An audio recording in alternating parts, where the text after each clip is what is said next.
Una gata parda acaba de entrar en el faro de la SER. Buenas noches, bienvenida a este programa. Te voy a pedir, como a todos los invitados, un seudónimo para arrancar esta conversación. Así que, ¿cuál eliges?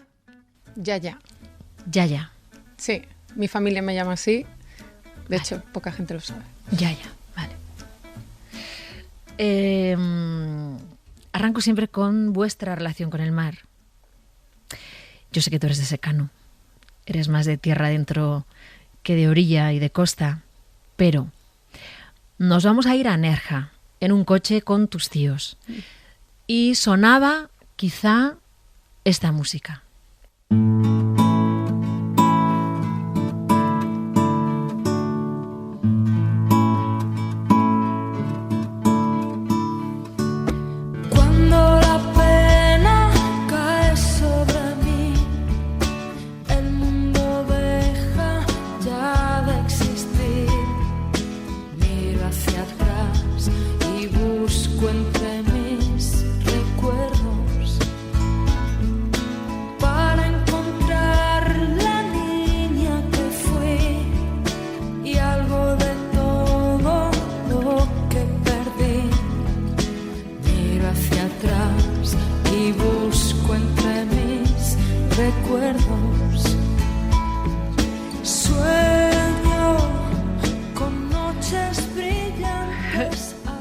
¿Qué te ha emocionado tanto?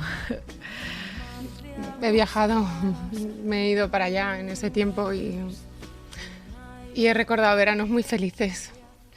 ¿Qué significa ese coche yendo a Nerja con tus tíos para pasar un verano?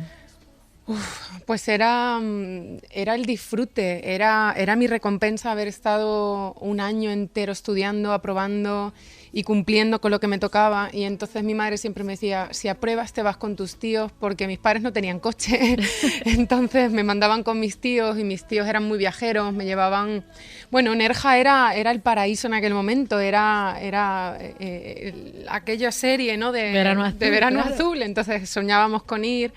Y me acuerdo que aquel verano fue cuando conocí a mi primer amor, a un chico alemán que no nos entendíamos, se llamaba Sasha, y me regaló una flor y bueno, nunca hablamos, me dio una flor, salió corriendo y yo siempre lo veía en el mar bañándose, era un chico rubio, muy guapo. Así es que... Recuerdos, y si las lágrimas vuelven, ellas me harán más fuerte.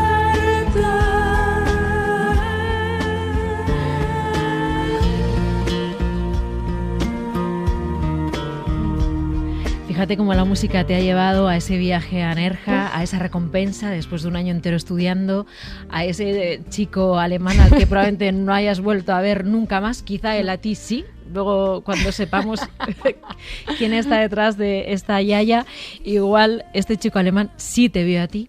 Pero bueno, decíamos al principio de la conversación que tú eres de secano, Sí. de Valencia de Alcántara, en Cáceres. ¿Cómo era la vida en tu pueblo? Porque la vida en los pueblos tiene una parte muy idílica y luego tiene una parte un poco menos idílica. Sí. Es verdad que hay un ritmo que te da una calidad de vida, te da una libertad de jugar en las calles sin peligro, una confianza, ¿no? de jugar y de que tu abuela te deje jugar y no hay problema. Pero luego también están en los pueblos pues todo el tema de los chismorreteos, todo el mundo sabe lo que pasa y todo el mundo al final se entera de lo que haces y lo que no haces. Y yo siempre fui muy liberal, fui una niña que, no sé, me gustaba probar todo y al final siempre le llegaban con chismes a mi madre y a mí me daba mucha rabia, ¿no? Pero bueno. Eres hija única, ¿no? Soy hija única, sí. ¿Qué te dice este sonido, no? Una partida de ajedrez y el olor a café de puchero. Mi padre, siempre. Curico, ¿no? Paco Curico.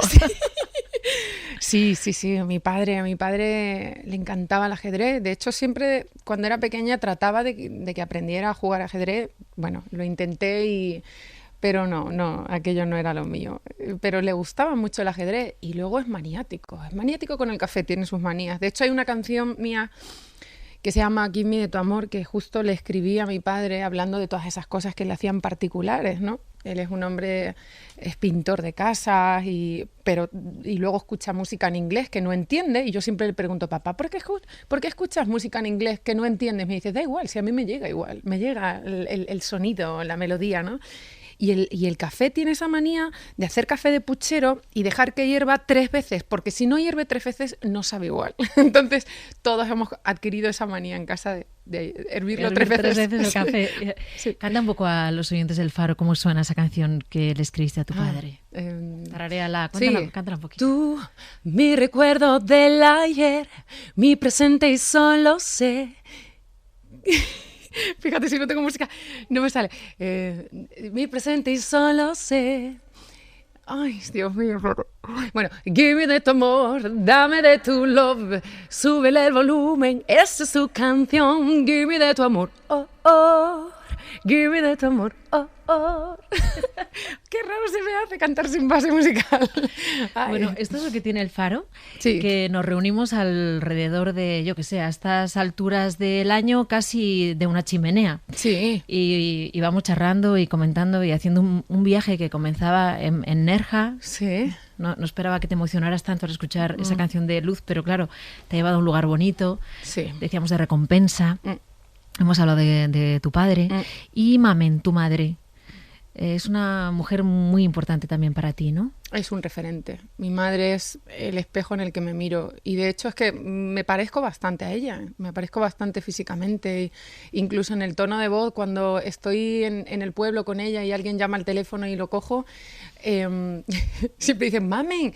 Y yo sigo hablando porque no quiero que sepan que estoy allí. Y me hago pasar por mi madre.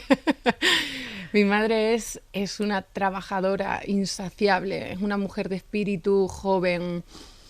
Es, por otro lado, una mujer que no tuvo mucha suerte en la vida porque se quedó sin sus padres muy joven, se quedó embarazada de mí con 16 años y tengo la sensación a veces de haber truncado muchos sueños, ¿no? Y aunque ella me dice que no, pero 16 años es todavía una edad muy joven para tener hijos y bueno, pues me da que mi madre, y mira que tiene un trabajo súper bonito, que es cuidar de los ancianos, sí. Hizo auxiliar de clínica y tiene un oficio realmente bonito, ¿no? Y en este tiempo con más sentido y más agradecimiento que nunca, ¿no? Absolutamente.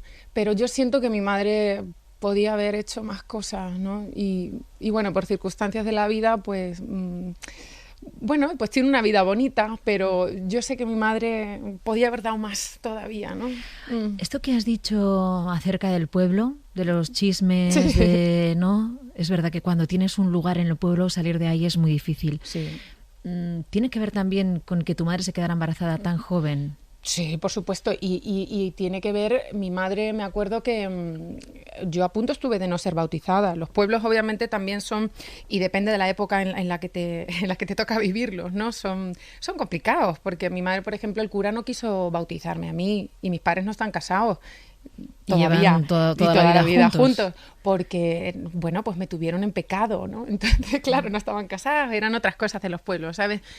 Y era complicado. Allí, bueno, pues las cosas iban a otro ritmo de tiempo, íbamos siempre como un poco por detrás y hay cosas que se padecen. Y es verdad que también yo era una chica, bueno, pues eso... que me gustaba hacer muchas cosas y la gente hablaba y mi madre sufría mucho. Entonces, bueno, son cosas de los pueblos, son particularidades que luego compensan muchas otras, pero esas cosas a veces hacen mucho daño. Sí. Bueno, imagino a un montón de oyentes diciendo ahora, vamos a ver, sí. ¿Quién es esta Yaya? Entonces, a ver, tengo que preguntarte por qué Soraya Arnela se ha puesto Yaya de seudónimo para este principio de entrevista. Porque así me llama toda mi familia. Así me llaman mis tías, mi madre, incluso que aunque a mi padre no le gusta, no se llama Yaya, se llama Soraya. Mi madre siempre me llama Yaya, mis tías, mis primas, toda mi gente me llaman Yaya, aunque la gente no lo sabe. No. Yo había apuntado aquí que te podrías poner quizá Chochete. Chochete es mi hija. Manuela, de gracia. Sí, Chochete es mi hija. Cuenta qué tienes que ver con Chochete. Bueno, chochete es una palabra que es digamos una expresión, ¿no? Que en Andalucía nosotros que estamos mezclados. Yo soy extremeña, pero es verdad que mi pareja, el padre de mi hija, es andaluz, desde Sevilla, y cada vez que hemos bajado con la niña, pues el abuelo nos recibía así, ¿no? Y a la niña, ¿no? Chochete, ven aquí. Es una palabra cariñosa. Entonces, nosotros hemos creado una línea de ropa que se llama chochete. Es una palabra que para nosotros es como cariño, ¿no? Soraya, mira que han pasado por aquí gatopardos y gatapardas. Es la primera vez que estoy delante de alguien a quien realmente descubren en un casting.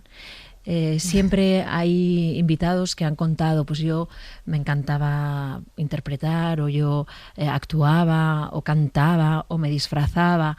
Pero es la primera vez que me encuentro con alguien que se presenta a un casting de Operación Triunfo en secreto, sin decírselo a nadie, y se impone ante miles de personas. Entonces, vamos a ir a ese día y a ese año, y ¿cómo se te ocurre de repente presentarte a Operación Triunfo? Pues fue una historia muy triste, porque yo solamente tenía 2 opciones en mi vida en aquel momento. Era o caía en una depresión, porque tenía en aquel momento una pareja muy nociva, una pareja que tenía que desaparecer sí o sí, y entonces mi salida fue, me presento a un casting, pongo todo lo que tengo dentro, me la juego, y si me cogen me cambia la vida. Y me cogieron. Porque tú vivías con esta persona en Madrid. Sí, yo vivía con aquella persona, era una pareja antigua mía, y él tenía problemas de alcohol, y era una persona bastante violenta. Yo tuve muchísimos problemas con él. Entonces, mi única salida era, salgo de mi casa, me tiro a la piscina, me presento al casting, y si Dios quiere me cambia la vida. Y me cambió la vida. Pero porque tú sabías que llevabas una cantante, una intérprete dentro. Bueno, a mí lo artístico siempre me había llamado la atención. Desde pequeña yo había trabajado en radio. Bueno, trabajar no, me dieron mi pequeño sitio en la radio, en Radio Fronteras. Sí. Y luego es verdad que también, bueno, pues participaba en las obras de teatro en el colegio, hice de Maripepa en La Revoltosa. Sí. Cualquier cosa que tenía que ver con lo artístico yo estaba ahí metida. Me gustaba, me sentía que estaba a gusto en ese terreno, ¿no? Pero es verdad que en un pueblo pues no teníamos clases de nada, de canto ni de nada. Entonces, hasta que no vine a Madrid a probar suerte, pues no me di cuenta de que valía o no valía. Que en principio no valía. Porque tú estabas estudiando para azafata de vuelo. Claro. No sé si estabas ya trabajando de azafata. Terminé trabajando de azafata de vuelo porque vine a la escuela de Cristina Rota en Madrid y vine de la mano de mi madre, que me acompañó aquel día a las pruebas y no me cogieron.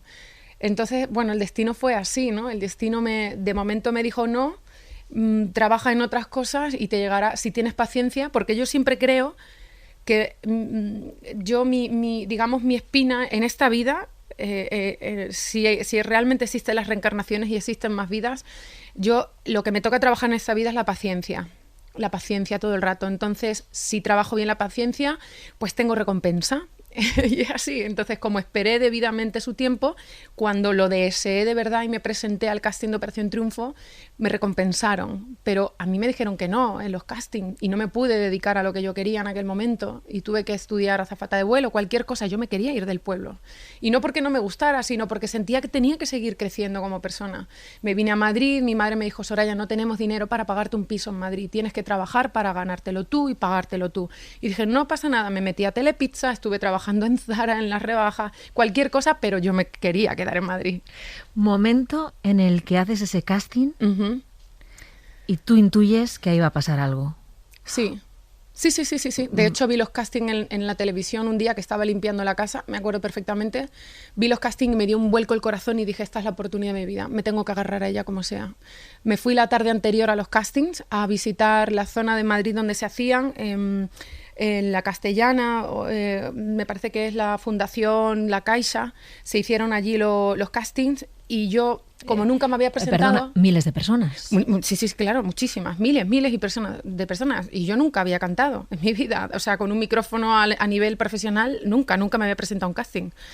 Entonces, le pedí a esa pareja que me acompañara, porque tenía, de alguna manera, para tranquilizarme, tenía que sentir el contacto del sitio donde yo iba a estar el día siguiente. Estuvimos paseando por la zona, yo iba mentalizadísima de lo que iba a hacer. Y al día siguiente me levanté muy temprano, a las 7 de la mañana, me presenté en aquella cola larguísima, infinita, y allí fui yo a cantar. ¿Qué cantaste, Soraya? Pues creo que canté de Nuria Fergó las palabritas se las lleva el viento, que a mí no me gustaba el flamenco ni nada, no se me daba bien, pero como solo cantaba en inglés, me decían, si no cantas en español, no te pasamos. Y entonces, pues la primera que se me ocurrió, pero canté Whitney Houston, canté Aretha Franklin, cantaba de todo menos en español. Y bueno, al final pues pasé el primer casting, luego me llevaron a otro casting, después me llevaron a Barcelona, luego ya entré en el programa y ya pude respirar. Y luego a Eurovisión. De hecho, estábamos diciendo, aquel alemán con el que no intercambiaste nada más que te regaló una rosa. Sí. ¿No? Claro, igual te vio en su casa, en el sofá. De repente, Eurovisión era el año 2009, ¿no? Sí, Eurovisión. Sí, 2009. 2009. ¿Tú has contado alguna vez que no fue una experiencia demasiado buena porque te cambiaron a tu coreógrafa, porque al final solo decidiste el vestido con el que salías? Sí. Un poco lo has contado alguna vez, ¿no? Que no fue la actuación que tú hubieses hecho allí. Sí. Pero bueno, estamos en Eurovisión y de repente ese alemán dice, pero bueno, esta es la chica de Nerja. No creo que me conociera porque éramos muy pequeños. Ojalá me hubiera sido. Bueno, pero sí todo tu pueblo. Sí, mi pueblo estuvo allí, lo disfrutó también la época de Operación Triunfo. Hubo mucha gente que a la que iba conquistando poco a poco, ¿no? Porque tampoco la gente del pueblo sabía que yo cantaba mucho, entonces, pues era muy bonito verles juntos. También has dicho muchas veces que te salvaron los fans, porque sacamos una pésima puntuación, pero vamos, muy mala. Que hemos ido sacando algunas de ese estilo durante muchos años, ¿no? También.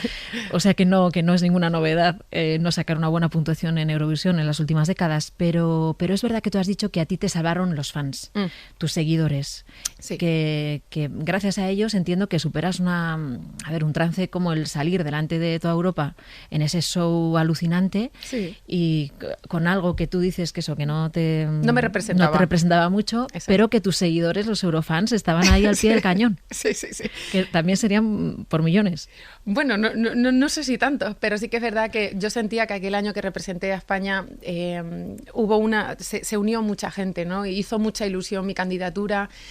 Yo la viví con muchísimo respeto, como siempre hago las cosas de mi trabajo. Me gusta implicarme al 2000 por mil, ¿no? O sea, que todo ahí, la carne en el asador. Nos hicimos una ruta por toda Europa.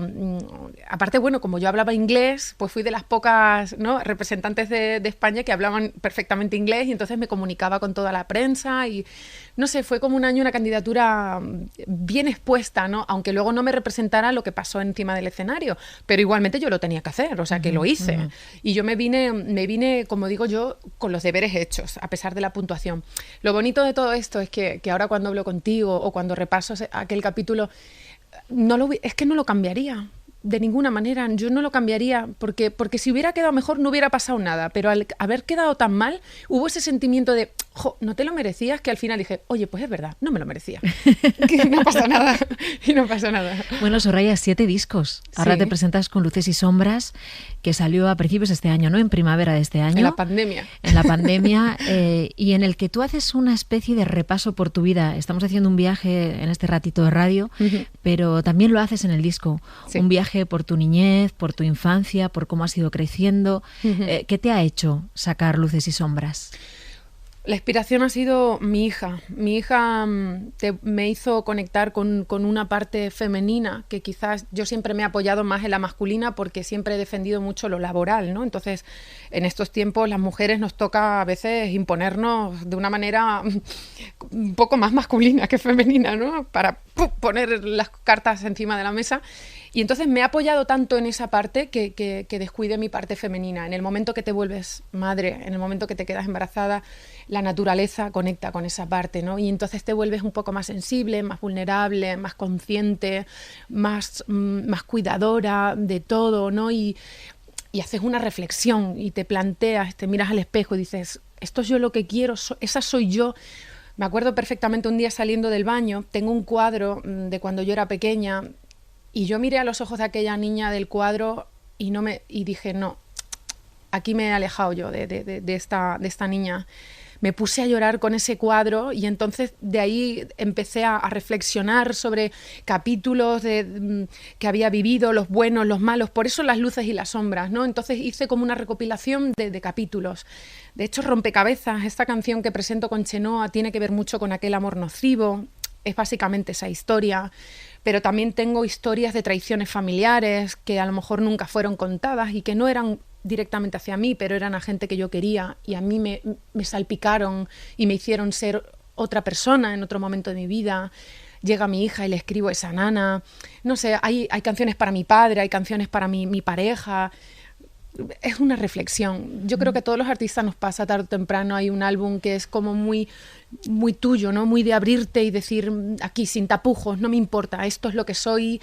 Y luego al siguiente álbum de repente te sacas un álbum completamente diferente pero ese álbum es el álbum que cambia el giro de tu vida, de tu carrera. Sí. Has citado Rompecabezas. Sí. El vídeo que haces con Chenoa, Sí. pero que todavía no se ha estrenado, se estrena ahora a finales de noviembre. Efectivamente. Vale, cuéntame cómo fue esa conexión entre Chenoa y tú, que es de hace mucho, ¿no? Sí, desde el principio. Yo cuando salgo de Operación Triunfo me acuerdo que mucha gente me comparaba con ella y yo al principio decía, pero si somos muy diferentes. Ahora con los años y conociéndola un poco más me doy cuenta que tenemos paralelismos entre nosotras, somos muy diferentes, sí, pero hay muchas cosas en común muy bonitas y entonces nos queremos y nos respetamos por esas diferencias tanto.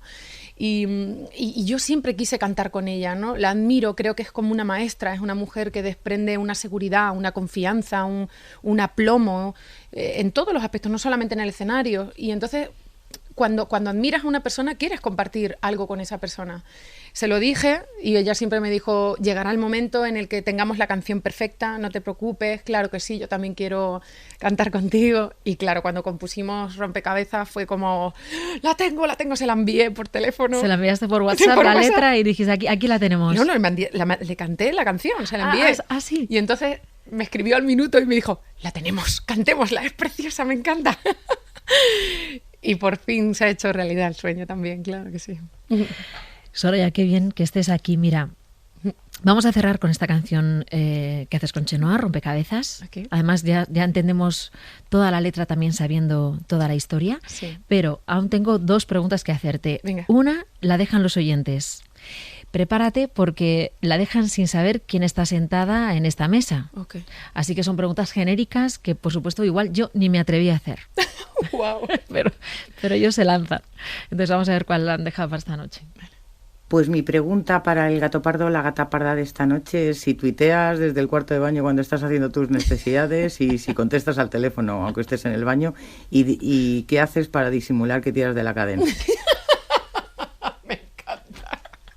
Qué buena pregunta. Pues tuitear sí, pero llamadas no las cojo, por supuesto no. Aparte, te voy a confesar un secreto. No suelo coger el teléfono nunca. Me he acostumbrado a mandar mensajes de voz y evito las llamadas, a no ser que sea algo muy urgente. De hecho, ni siquiera en mis cumpleaños cojo las llamadas. Mi gente sabe perfectamente que no soy de llamadas. Me dejan WhatsApps, voces, y ya cuando es muy, muy, muy, muy, muy importante me llaman por teléfono, entonces entiendo que sí. Pero tuitear sí, tuitear a lo mejor escribo algo, veo noticias, tal, pero llamadas no. Bueno, mira, antes de preguntarte quién o qué es el faro de tu vida, que es con la que despedimos este programa, te quiero preguntar, hablando en este faro dedicado al millón, si fueras completamente millonaria, ¿qué harías? Seguir trabajando, haciendo lo mismo. Lo único que compartiría ese millón con mi familia, le daría a mis padres dinero, le daría dinero a mi prima Beatriz y a su pareja, porque quiero vivir en el campo y me encantaría poder hacerle ese regalo, compartiría, pero seguiría trabajando, te lo aseguro, porque no sé hacer otra cosa, me encanta trabajar, me siento productiva. El dinero yo creo que da facilidades y bueno, en este mundo que vivimos pues es necesario, pero yo vivo a través de las alegrías de la gente que me rodea. Entonces, si veo a los demás felices, yo soy muchísimo más. No importa, aunque tuvieran billones con B, con lo que sea, la letra que fuera, yo no sería feliz si la gente que me rodea no es feliz. Así es que... Soraya, ¿quién dirías que eso ha sido el faro de tu vida? Mi hija. Ahora, bueno, ahora mismo cuando tú me preguntas esta pregunta, ahora mismo porque yo entiendo que hay faros, hay diferentes faros, depende de los momentos en tu vida, en la larga vida. Yo tengo 38 años y ahora mismo mi faro es mi hija. Yo hago todo por y para mi hija, ella es mi inspiración y siempre la tengo presente. Ella es la que me ilumina y las preocupaciones más grandes son por ella. O sea que mis pequeñas cosas o mis grandes cosas ya no importan tanto, ¿sabes? Pero sé perfectamente que en otros momentos, pues, por ejemplo, mis padres han sido también un gran faro.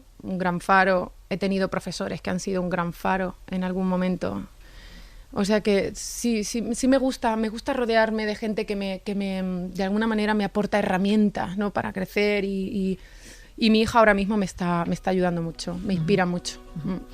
Soraya Ornelas, Yaya, muchas gracias por haber estado aquí acompañándonos esta madrugada. Muchas gracias, un placer enorme. Buenas noches. Buenas noches. Siento que me quema tan dentro en el alma y las mariposas han roto las alas. Escogí una margarita sin saber que tendría espinas y no reparé en que dejaría heridas. Nos hizo la miel para el mal de muchos y cuento hasta 3 a ver si te olvido. Ya no sé cuántas cifras llevo, solo sé que hoy aún no puedo.